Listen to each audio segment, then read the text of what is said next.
I found out that contraception actually started in biblical days.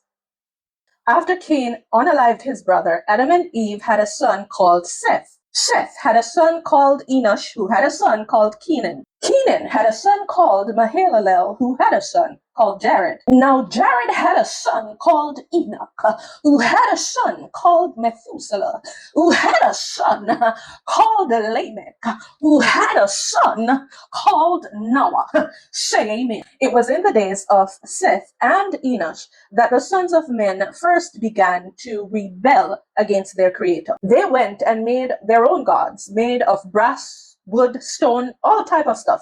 And this angered the Lord a great deal. Every man made his own god and bowed down to them. And God was so angry that nothing grew from the ground in those days except thorns and thistles. The earth was dry and there was great famine upon the earth. Now, about how contraception started. Enosh had another son called Canaan, and Canaan had a daughter called Zillah, who was married to Lamech, Noah's father. But Zillah became barren by choice. Sin was so great upon the earth that the sons of men began to transgress the commandment which the Lord commanded Adam and Eve to be fruitful and multiply within the earth.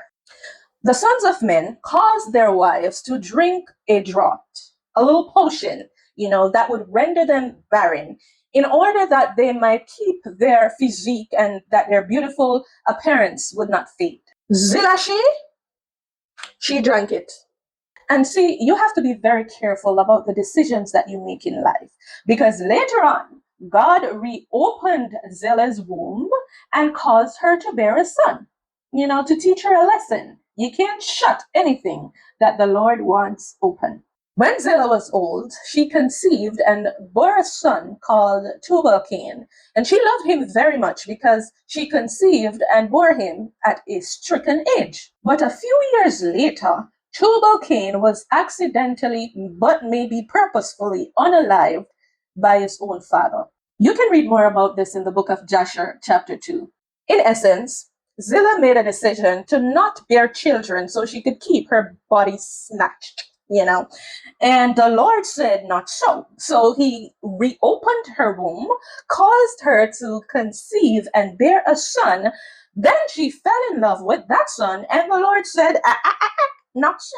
You didn't want him, remember, so give him back to me. Do you see any similarities in today's society? Because we are, after all, in the days of Noah. And the thing is, today, many of us aren't even married. But instead of abstaining from sexual immorality, we would rather drink or take a little potion, a little draught, so we don't reproduce. Because only the aspect of reproduction is sin. Stop.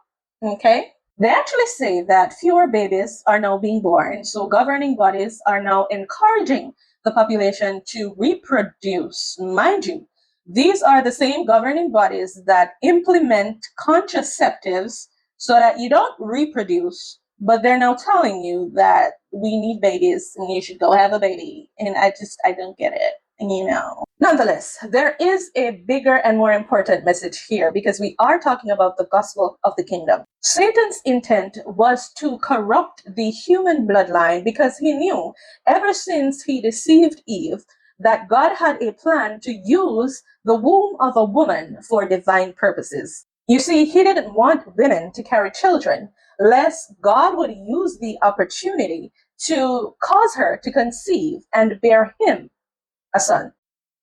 Come in for part 3.